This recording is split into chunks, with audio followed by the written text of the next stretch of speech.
Welcome everyone, and thank you for joining us today on this webinar hosted by ISC Research in association with Oxford University Press. My name is Diane Glass and I'm the Commercial Director at ISC Research. For those of you who are not familiar with ISC, the company has been tracking the world's international schools market for 26 years.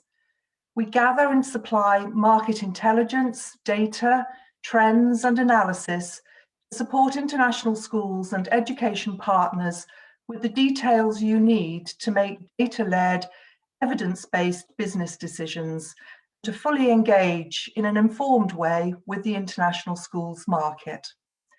This webinar today will explore how COVID-19 has impacted well-being in international schools, and will offer some solutions. Let me first introduce you, if I could, to our panel of experts. Dr. Angie Wigford is the educational psychologist at Dover Court School in Singapore. She's also lead psychologist at International Education Psychology Services, who worked with ISC on the wellbeing research and report. Helen Kelly is a former international school principal of schools in Bangkok, Berlin and Hong Kong, and Helen is a specialist in international school leader wellbeing and resilience. Rami Madani is head of school at the International School of Kuala Lumpur, Malaysia, which won the Wellbeing Initiative at this year's International School of the Year Awards.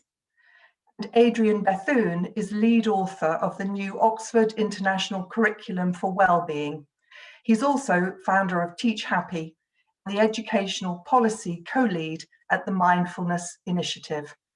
Thank you so much to all of you for joining us today. I also want to thank Oxford University Press, our sponsor for today's webinar. OUP has recently released its new all-through international curriculum. It has been specifically designed to place joy at the heart of learning by fostering well-being, developing life skills for student success academically, career-wise and personally. The curriculum integrates curriculum materials, continuous professional development, assessment and resources for early years, primary and secondary students. So thank you very much to Oxford University Press for supporting us today.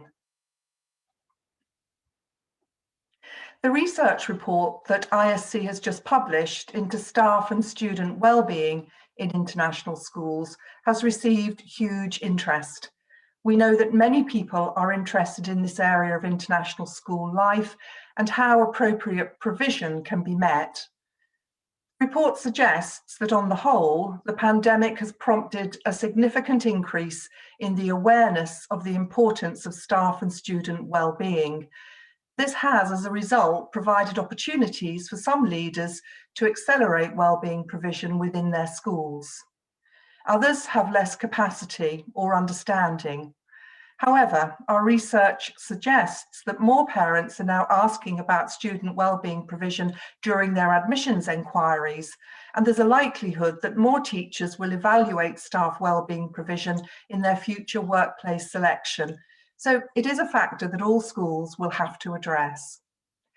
If you haven't already accessed the report, it's a rigorous and valuable piece, including practical solutions for leaders and teachers, thanks to collaboration with Angie Wigford and International Education Psychology Services.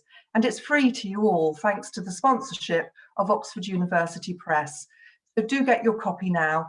The download link is currently available on the homepage of the ISC Research website. So, based on this need to know and understand how well-being can be delivered within international schools, let's talk to our panel. I should say, please feel free to ask questions during the webinar. All the relevant questions will be answered in an ISC Research blog that we're going to be publishing soon. Let me begin, if I could, with you, please, Angie. As an educational psychologist who's worked with international schools for many years, can you explain the current and established definition of well-being and why well-being should matter so much to international schools? Hi Diane, thank you very much for inviting me and asking me on this panel. That's a really difficult question. There are many, many definitions of well-being, and when you work in this area, you have to choose the one that you think fits your environment. So what we went with on the first well-being report we've stayed with, which is one about equilibrium. So basically, we have a balance, the equilibrium between resources that we have or an organization has and the challenges. There are 3 domains for this: psychological, social, and physical. And when we have the resources to address challenges, then we maintain our well-being. When challenges outweigh the resources, such as COVID, then well-being is affected. And this model, we like it. It works well at the level of organization, department, individual. There are other models you could choose, but this is proved that, it's withstood the test of time from our perspective. When I started working as an educational psychologist with international schools long ago, I realized that well-being really wasn't acknowledged as an integral part of the achievement that the schools valued. That link hadn't been made. And many children, staff, organizations, I felt, were limited by their lack of the acknowledgement of the importance of well-being. However, I'm really pleased that it's now being taken much more seriously, and I was really pleased to be a part of this report. That's great. Thanks very much indeed. Helen, could I come to you now, please? Your wellbeing work specialises in international school leader wellbeing. How important do you believe the recognition of wellbeing by these senior leaders is to ensure that wellbeing is valued, addressed and sustained throughout a school? Thank you, Diane, and thank you for inviting me. I really think that if wellbeing initiatives are going to be effective across a whole community and sustainable over time, then they need to be led from the top. And that doesn't just mean being driven or supported by the head of school or the principal, but also by the board. A focus on wellbeing really should be strategic in order to be effective. And so the school needs to start by having a clear vision of what wellbeing looks like for its community. As Angie said, there are lots of different definitions of wellbeing, and also to think about how this can be achieved. And the leadership team really needs to understand the current wellbeing levels and the wellbeing needs of all the different stakeholder groups. I think what's important to understand is that the needs will be different for every school and for every group. So it's important not to make assumptions, but to ensure that it's data driven. And this can be done by using a package of high quality wellbeing surveys. The school then needs to develop a set of wellbeing goals to address the needs that they've identified, and these should really be incorporated into the strategic plan. I honestly think that the biggest impact on wellbeing comes from developing a positive school culture where everyone who comes to school feels safe and has a sense of belonging and feels respected. And they also feel like they're working towards common goals, which are built on shared values. And really, the development and maintenance of a positive school culture has to be led by the senior leadership team. And that really starts with positive relationships. There's plenty of research to show that social connections are the single most important factor in our health and happiness and longevity. So leaders really need to be aiming to create a culture within their school that's focused upon maximising the potential of those relationships. And, if they do this in theory, then well-being will flourish for everyone. But it really needs to start with the leaders. They set the tone by placing relationships at the heart of their own leadership practice. They need to be able to model how to communicate well with others, how to be empathetic and compassionate, how to collaborate well, how to foster that sense of belonging. And that really needs to begin with their leadership colleagues. If the leadership team is flourishing, then there will be a trickle-down effect to the rest of the school. So I know it sounds quite basic, but without strong relationships, well-being is never going to be maximised. And while some schools are doing a really good job of prioritising this human aspect of school life, it is often overlooked by leaders and something that really needs to be more of a focus. Thanks very much indeed. Rami, as head of the International School of Kuala Lumpur, which won the Wellbeing Initiative at this year's International School Awards, well done. You obviously recognise the importance of wellbeing at your school. Can you explain what difference you believe a strategic focus on wellbeing makes to your particular school community? Thank you, Diane, and thank you to the ISC research for inviting me. Well, I'm sharing our school's perspective. I'm feeling the least competent presenter among the wonderful colleagues we have here.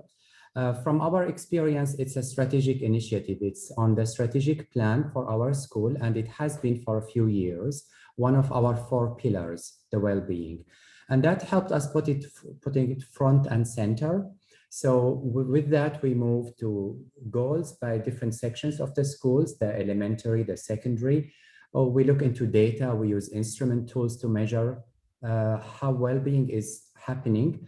And also we really did a deep dive into understanding our culture, student relationships, pain points, the pressures that are induced by the program, by expectations, by systems that we have related to grades, related to a range of issues.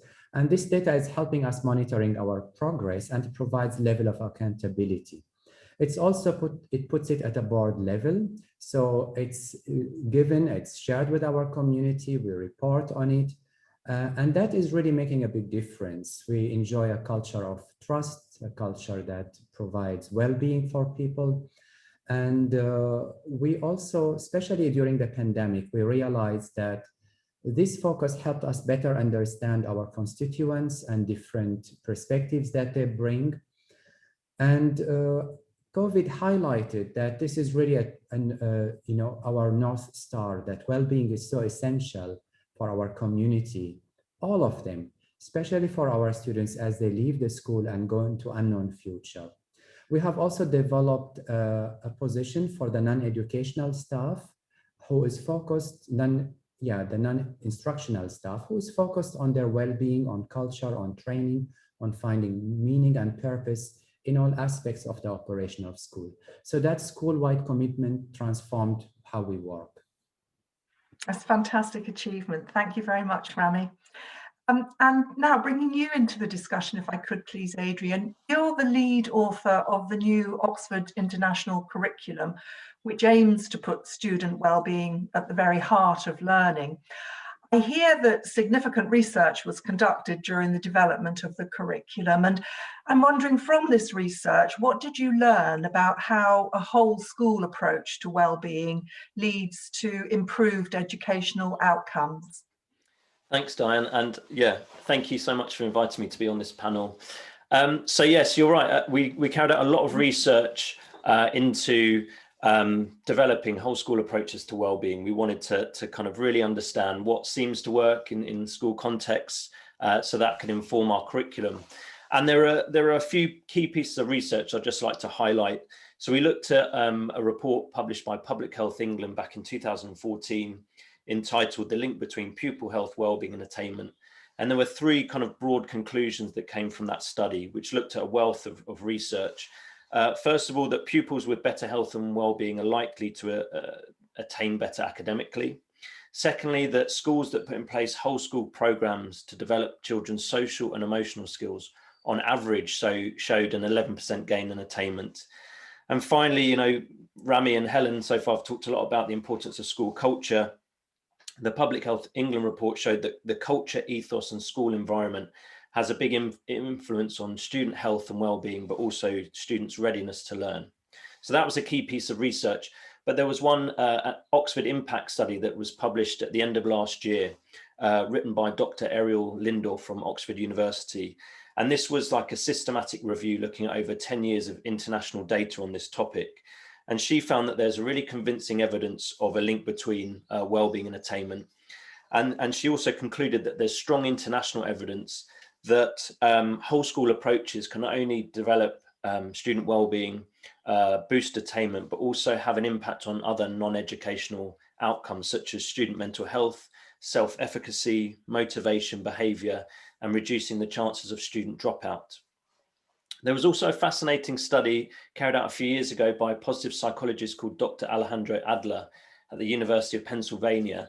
And he created a specific well-being curriculum, teaching students about mindfulness, the importance of physical activity and sleep and nutrition and a whole range of other topics. And it was a randomized control trial over 7,000 students. So this was a large study, and it was looking at the causal relationship, the causal links between well-being, teaching and improvement in student well-being, and also their academic attainment. And what it found was that there was a causal link between teaching students the skills of well-being and their well-being scores, according to well-being measures, improving significantly. But also students in the intervention schools taught the well-being curriculum showed a 20%, on average, a 20% rise in their scores on standardized tests compared to the control schools. And then finally, there's a fascinating study, a longitudinal study carried out by Professor Richard Layard at the London School of Economics, looking at adults reporting high levels of subjective well-being. So they are saying, I'm happy and satisfied with my life. Trace them back through the data to look at, what's the strongest predictor in childhood of adult life satisfaction. And the strongest predictor was a child's emotional health, particularly at the age of 16. The weakest predictor was actually the child's intellectual development, so the grades they were getting at 16. But then they included all the qualifications a person ever obtains, because obviously children go on to get more qualifications after the age of 16. And the conclusion from the study was still that a child's emotional health at the age of 16 is significantly more important than all the qualifications a person ever obtains in terms of predicting future happiness. So what we concluded from the research was that there is good, robust research that not only can, when schools embed well-being as part of their ethos and culture, put it on the curriculum, not only does it improve student well-being, also improves student attainment, but it seems to set up students for doing well in life in general, long into the future. Fascinating. Thanks, Adrian. Angie, I'd like to come back to you now, if I could, please. You worked with ISC on our recent wellbeing research and report, as you did for our baseline research of wellbeing in international schools that we did back in 2018. COVID-19 has obviously had a profound impact on the well-being of international school children, teachers, administrators, leaders, and parents as well, each, I guess, in very different ways. Could you tell us some of the headline results in the new report which are related to the impact of the pandemic? Absolutely. And I think the first one, which is very positive, is that when we asked staff in international schools about the level of pride they take in what they do and their feelings of efficacy, not efficacy, but their meaning and purpose, all of those good, positive, fundamental, and it wasn't just teachers, it was admin staff and leaders. Being part of a school is a very highly valued, and that hasn't changed. The data on, none of the data on that really changed. However, obviously we found that individuals seem to have increased their ability to bounce back from difficulties. They reported higher levels of coping strategies, higher levels of resilience. And some of that was related to, or probably related to, relying on each other. Staff reported that they relied, in the first time round, of course, staff reported that they rely on each other, particularly at departmental level and year group level, but that has increased quite significantly. And I would like to think that that implies improved interpersonal relationships, both professional and personal. We have all had to dig very deep over this crisis, and it seems like we have a good level of resilience. Interestingly, Helen talked about belonging. The data showed an increased sense of belonging, which I think was really kind of important to indicating that people are sticking together, are getting together. A really highly important aspect was that of the relationship with parents. And I think schools are probably already taking this on board, but very important. Parents have figured much more highly, I think, and their needs have been identified, and they've thrown out there that they need more support. they've learned a lot more about their children's ability to learn. And so I do think that post this situation, or even now, schools are really going to find ways of developing that relationship with parents. And the last thing I want to say is teachers have found themselves or reported that they feel less able to support the well-being of their students. And I think that's very clearly because this has been very challenging, and that indicates that we need to support those teachers to build their coping strategies and to increase their ability to support their students. So that went down. So some very clear findings in there that can be built on and developed in the future. Rami, if I could come back to you, please. I want to talk a little bit more detail about the initiative that won you the International School of the Year award. It saw you develop a virtual platform, didn't it, during campus closures for students and for staff. Could you tell us a bit more about this and tell us about the effect that it had on your school community, please? Yeah, it's a virtual platform that was the link and the hub for everything we have done in relation to building the culture, nurturing the unity of our community, and the well-being of everyone.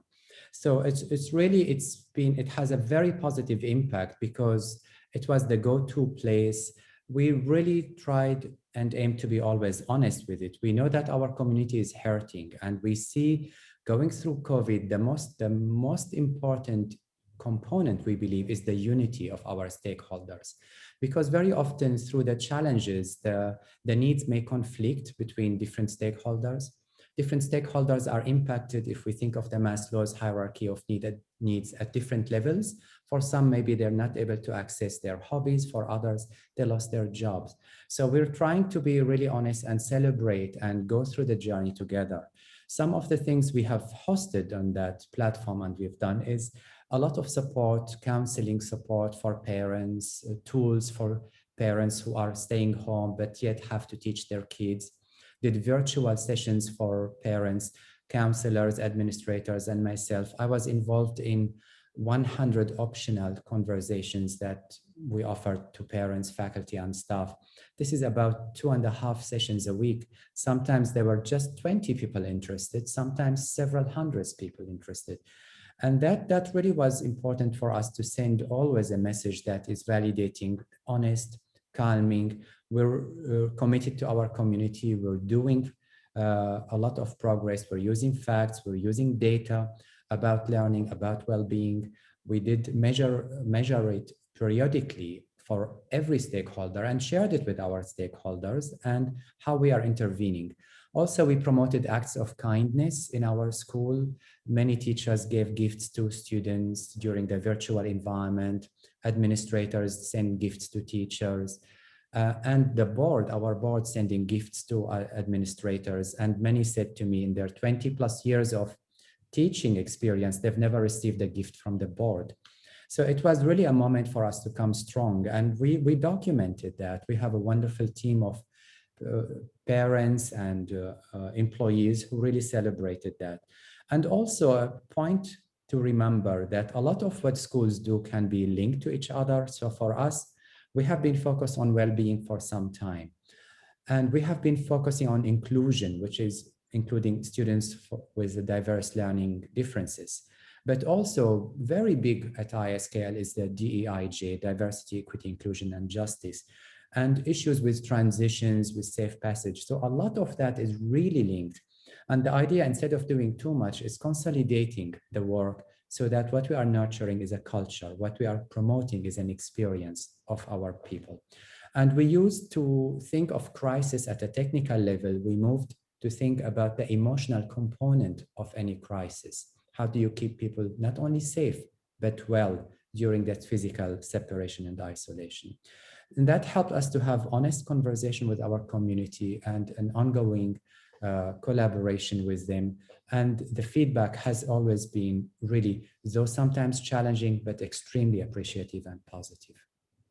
So well-being for all, right across your school culture. And Helen, it sounds like the leaders at Rami's school at ISKL benefited as much from the platform as everyone else. But it's true to say, isn't it, that school leaders are often the forgotten ones when it comes to well-being, either perhaps because they don't acknowledge its impact or because they've no way of actually being actively supported themselves. So what's your advice to heads and to school boards and governing bodies regarding this? Yes, you're right, Diane. School leaders are the forgotten ones in many schools. You know, I have leaders contact me almost every day with sometimes quite heartbreaking tales of devastating stress and isolation and the impact it's having on their personal and professional lives. We know that international schools are highly demanding environments in which to lead for a whole range of reasons. On top of the heavy workload and the emotional demands of headship or principalship that you would see anywhere in the world, international school leaders are also the centre of a community which is very much relying on the school to provide for many of its physical and emotional needs in a way that just wouldn't happen in schools in domestic settings where stakeholders already have a support network in place. And we know as well, don't we, that in international schools, there are a lot of cultural factors that make leading schools highly challenging. And then there's also, I think Rami just mentioned this, the fact that schools are in a constant state of transition with students and staff and leaders and board members constantly coming and going. And then on top of that, we've got the isolation that international school leaders experience. And this can be a real problem, especially for new leaders. It's not easy to build friendships within the school community when you're a leader. And let's face it, you don't have much time often for making friends outside of school. So what we really have is a unique range of factors that come together that can render the international school leader very vulnerable to stress and even to burnout. Now, we know from research from the last 40 years or more that of the school-based factors that determine student success, the effectiveness of school leadership is second only to the effectiveness of the teacher in the classroom. And so making sure that leaders are operating at their optimum is really crucial to the success of the school. So it's really important that boards are educated on the serious impact that an underperforming or burnt out school leader can have on their school, including on student outcomes, and that boards have measures in place to ensure that school leaders are well supported with their well-being. I think one of the most effective strategies to support leader well-being is professional coaching. I think that that's one of those kind of catch-alls that's both a short-term, medium-term and a long-term kind of solution. But I think also providing professional development for leaders that doesn't just focus upon school improvement, but also helps them to develop the skills that they need to navigate the interpersonal challenges that the role entails, because those interpersonal challenges, you know, have a huge impact on well-being. And I think something quite simple that governors can do is to think very carefully about the way that they interact with their head of school or principal out of hours and develop a strategy amongst themselves to ensure that the head is getting a chance to rest and recover in the evenings and at weekends and during the holidays. And then for leaders themselves, I think it's really important for them to understand the value of prioritising their own needs and supporting each other within the leadership team by creating a culture where well-being can be openly discussed among the leaders. And you know, that involves vulnerability, which isn't easy for all, but if it can be done, it can be really transformational for the leadership team. So it's something I would highly recommend. Thanks, Helen. So many really practical insights there. Thanks very much indeed. Adrian, I wonder if you could give us a couple of examples of how the new Oxford International curriculum supports leader and teacher well-being as much as it does students. Yeah, so there's been a significant investment in the PD side of the curriculum, so professional development for teachers and school leaders. And essentially the curriculum follows a kind of 4-stage model. So there's the learn it stage. So teachers and school leaders, before any kind of teaching of the skills of wellbeing to students takes place, they learn about the science of wellbeing themselves, they learn about the research, they learn about some of the techniques. The second stage is model it. So there's an expectation for teachers and school leaders to start applying these skills techniques to their own lives and try that out. So if they've learned about, the impact that mindfulness can have, then, it's important that they experiment those techniques, they try them out, they see how it works for them. As I've noticed in the chat, quite a few people have mentioned about the oxygen mask principle, that if, before we even think about student well-being, we've got to take care of ourselves as teachers and school leaders. So that's an important part of the model it stage. And also it's about acknowledging that there's, emotional contagion exists, essentially that moods and feelings are contagious between people. So if the teacher, school leader is, at the front of the school hall or in the classroom, their mood kind of feeds into other people. So if we're, feeling healthy and in the right state of mind to be in the classroom, then that has a positive impact on our students. The third stage is teach it. So this is teaching explicitly the wellbeing curriculum, but also for other teachers that aren't directly teaching the wellbeing curriculum, wellbeing has been woven into other traditional subjects. So English, maths, computing, there are certain techniques that those teachers can use as well. And again, that helps teachers learn those skills and practice them further. And then finally, we come back to this notion of the importance of culture. The fourth stage is about embedding it across the whole school culture, the ethos, the systems, because if this is just one strand, this wellbeing curriculum on its own, it's not going to have the impact that you want it to have. And so far, there's been about 16 schools internationally that have been piloting the wellbeing curriculum following this 4-stage model. And we've been getting feedback so far from those teachers, and anecdotally, teachers are feeding back that they're feeling a greater sense of purpose, that not only are they delivering the kind of traditional curriculum, that they really feel that they're enriching not only their own lives, but their students' lives by teaching them these important life skills, essentially. And finally, teachers are saying they're reporting high levels of self-efficacy, particularly at this really challenging time globally. They feel that they have a better knowledge and understanding to promote and protect student mental health and well-being at this difficult time, which they've found really empowering. That's absolutely excellent. Thanks very much indeed, Adrian. Angie, the new ISC research report not only highlights the impact of COVID-19 on students and staff within international schools, but it also includes many suggestions on how teachers and leaders can respond proactively to their own well-being and that of others, doesn't it? Could you share 2 or 3 of these recommendations, do you think?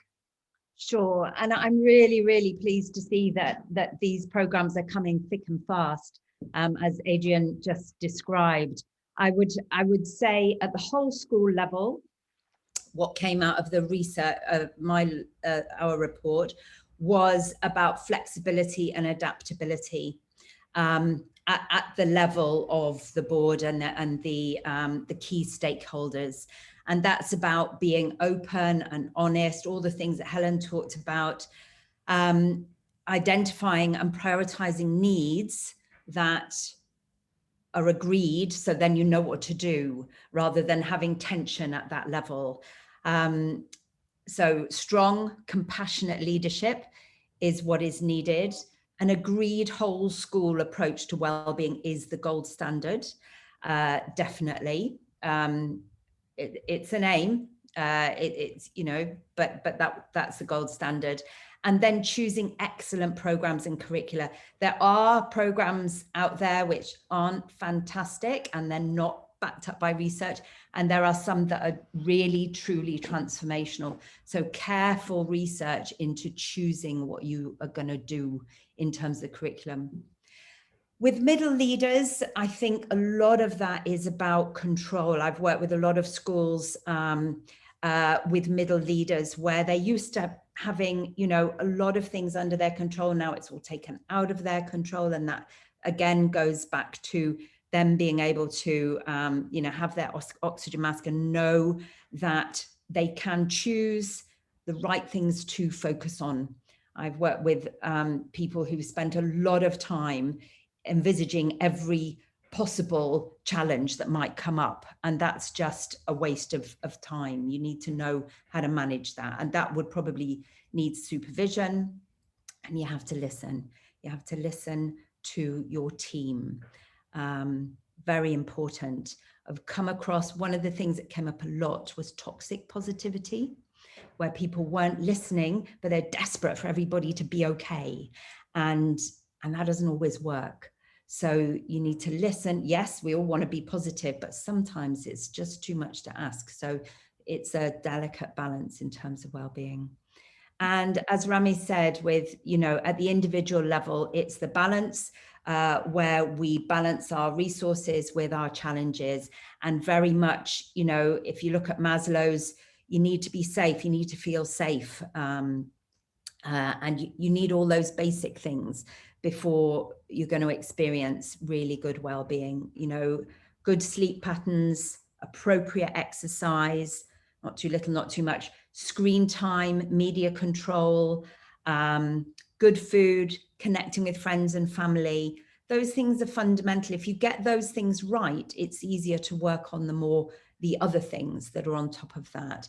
And getting them right is using the techniques that Adrian was talking about, reflective, using journalism.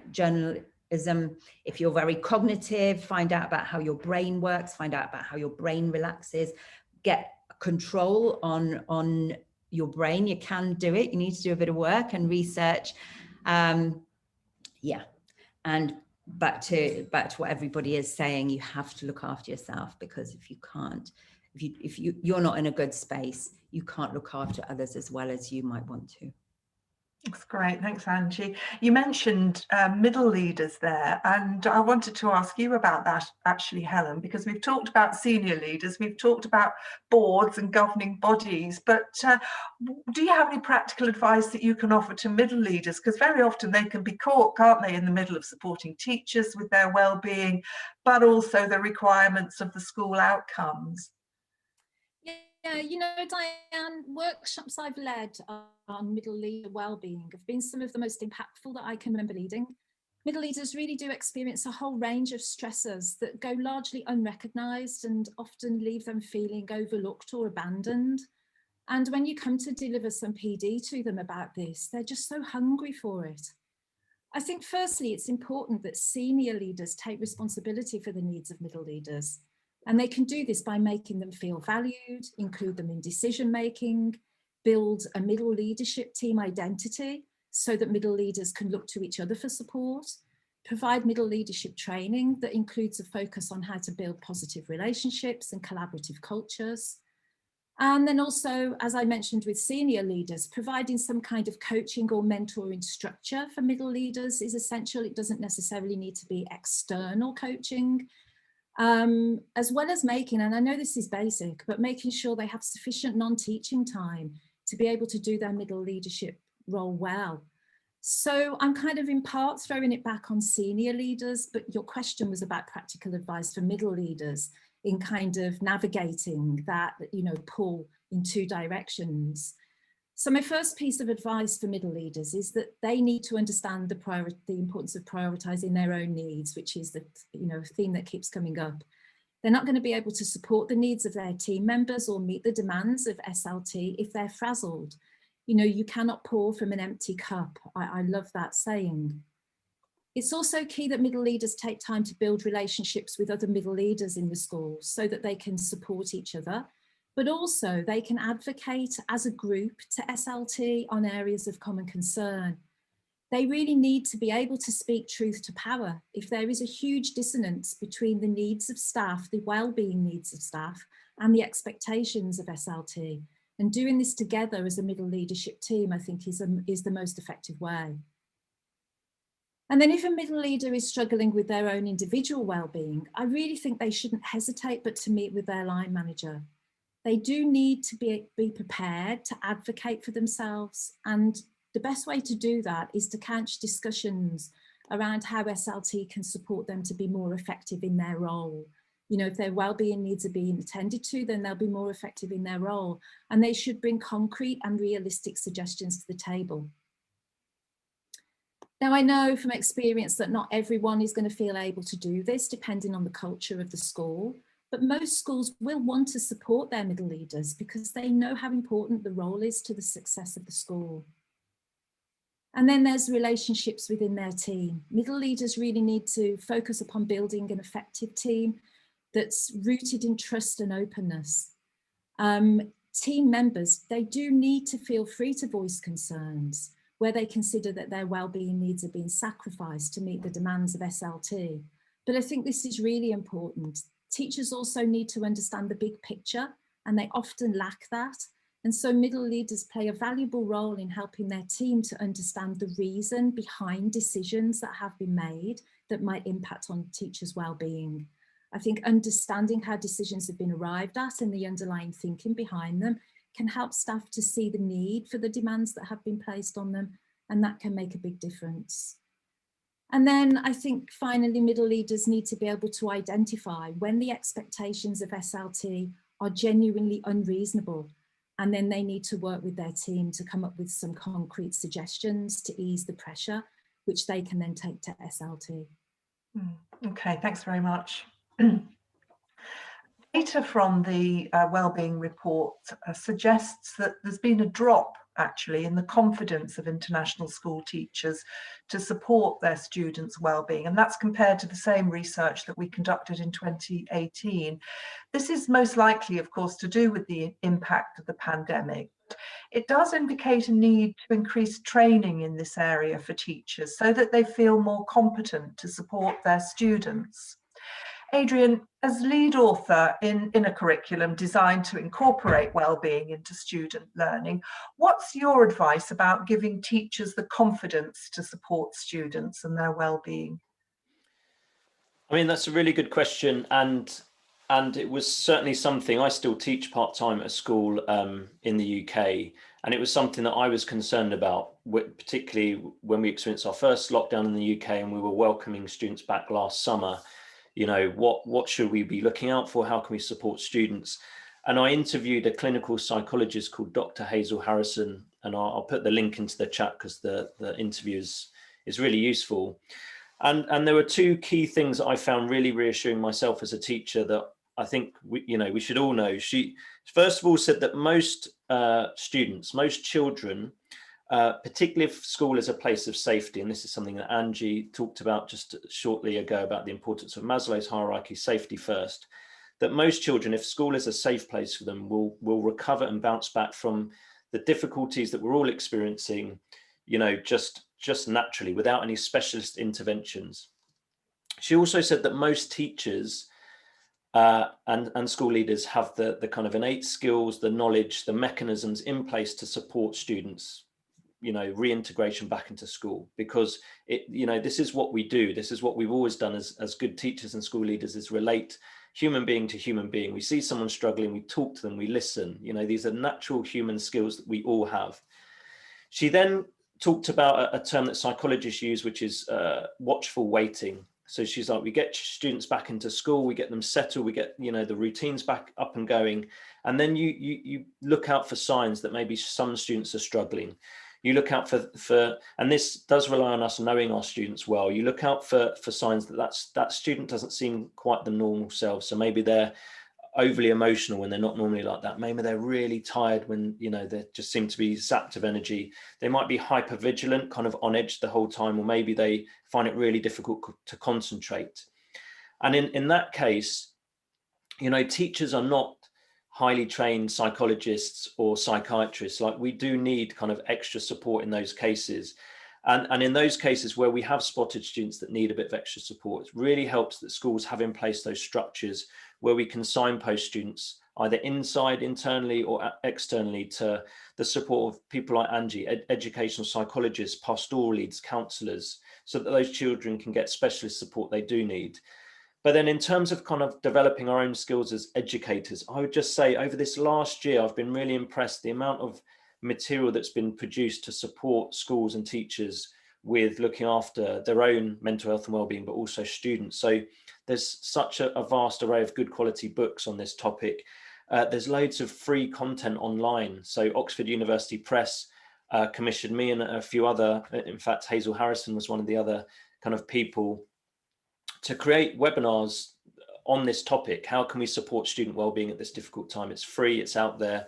And so like utilize this free content that's out there, build up your knowledge, and that I genuinely think will give us the confidence to go back into the classroom and support student well-being, both in person if we're back in that setting, or remotely as well.